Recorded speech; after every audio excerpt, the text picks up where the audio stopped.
Hello, it's Sabrina with SabrinaSnazzyTips.com, where I help you navigate tips through your everyday life. So today's tips, we're talking about how to possibly increase your gratuity slash your tips on these gig apps. Things you can do to maximize or even increase your tips. So let's just talk right off the bat. So sometimes no matter what you do, how much you go above and beyond, some people are either A, just not going to tip, or B, find an excuse to reduce the tip that they promised you in the original offer. Personally, I've only been tip baited once out of about maybe $500 offers between all of the gig apps that I do. That was a situation where the person's substitution or their original item that they wanted was not in stock. Did not hear back from the customer. I substituted the item to something that was comparable. Instead of saying anything, he just reduced my tip. Actually, I think he removed it altogether. That was part of Uber that went through Target. So basically, the best thing you can do to try to maximize your tips is to try to make a personal connection with people. Now, I'm not saying to be cheesy or over communicate, because if you over communicate, they're going to be annoyed, they're going to disable the comments, things of that nature. And this is not guaranteed with every offer that you receive.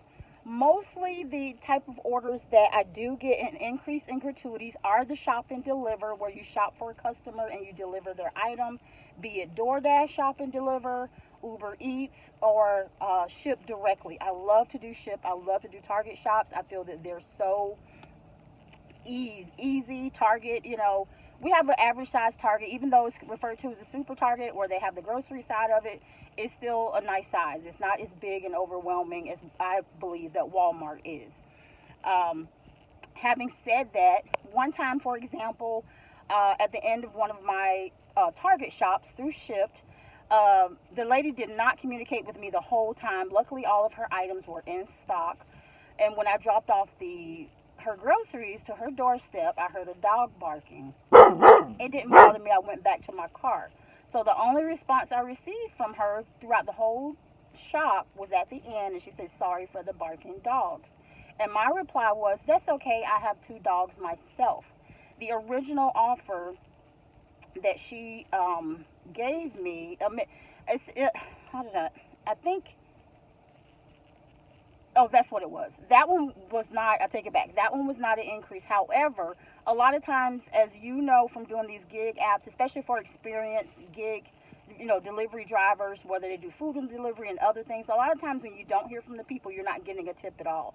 So I retract that back. That was a situation where the person did not communicate with me whatsoever, and I ended up getting a $5 tip. But most times, that was an example of making that personal connection. So a lot of times, even if it's just a one-liner, you find something that you connect with that person with.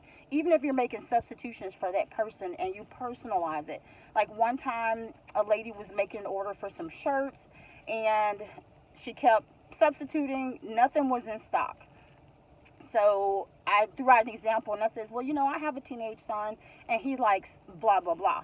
And she made me a preferred shopper.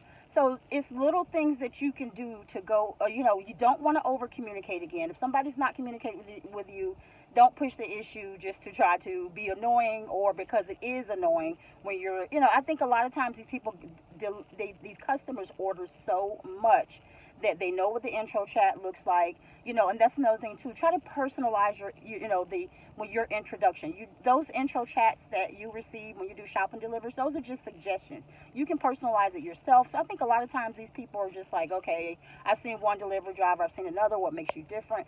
I put little emojis in mine. I try not to freak anybody out, but little flowers. "Hi, I'm Sabrina. I'm shopping your order. See you soon." Or even if I'm doing Uber or DoorDash food delivery, same thing. Now, I rarely get increases in tips with Uber and DoorDash, but I do though. Even if it's just $1 or $2. I know it doesn't sound like a lot, but when that original offer comes in and they say the original offer is $12 for Uber, and of course, you don't see the final tips of that $12. You'll see that original $2 or $3 base pay for an hour, and then you'll see it drop in. But it's a good feeling when you see that person has increased. The first time that person, they increased it from their original offer to you. And a lot of times, you have a select set of customers that want to wait to see what is delivered, to see how everything goes before they give you anything at all, before they increase it. Now, I never accept an offer hoping to get a tip. I always base my acceptance on the offers that I receive on what I see at that moment. Now, having said that, that's tricky with Shipt.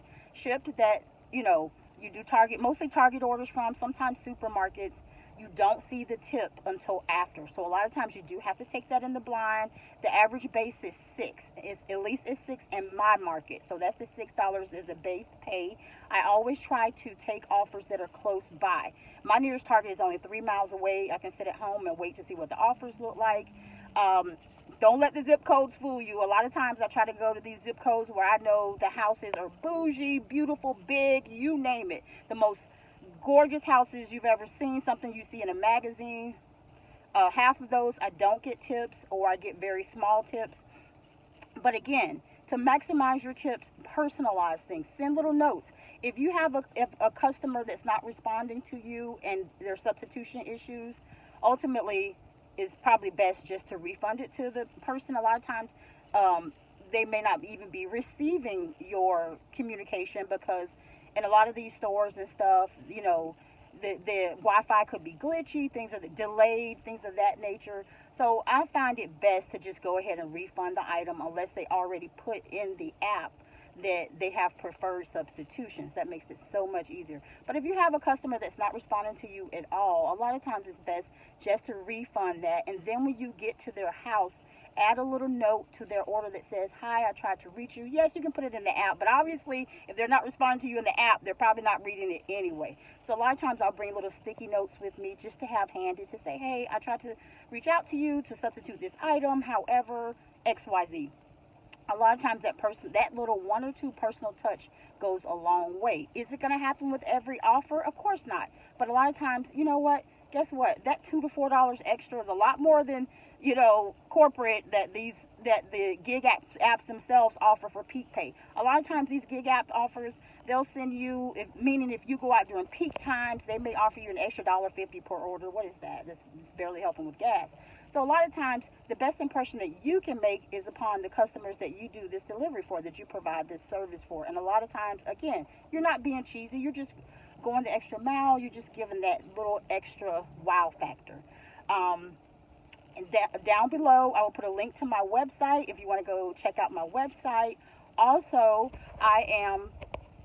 I do affiliate marketing for Amazon, which means that it's no cost to you, but I get a small commission on any links that I put with Amazon. So down below, I'm going to put a link to some of the things that you might want to do. Personally, I don't wear like t-shirts representing Shipt or anything like that. I do use a hot bag, and you can use another bag to put. I see a lot of gig app people, they will have a drink holder.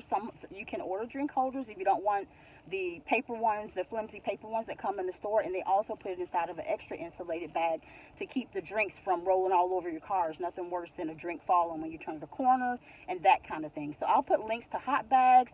I'll put shirts if you want to represent the brand that you're doing that way. You do you and make it your own. Personally, me, I don't want to wear a t-shirt, but that doesn't mean that you can't. Sometimes I feel like if they make me as a target, especially if I'm out shopping in one of these stores, I don't want somebody tapping me on the shoulder thinking I'm an employee and that I have vast knowledge of where something may be.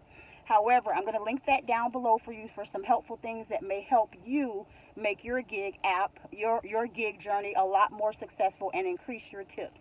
And once again, I'm Sabrina with Sabrina'sSnazzyTips.com. Please like, share, and subscribe. Thank you.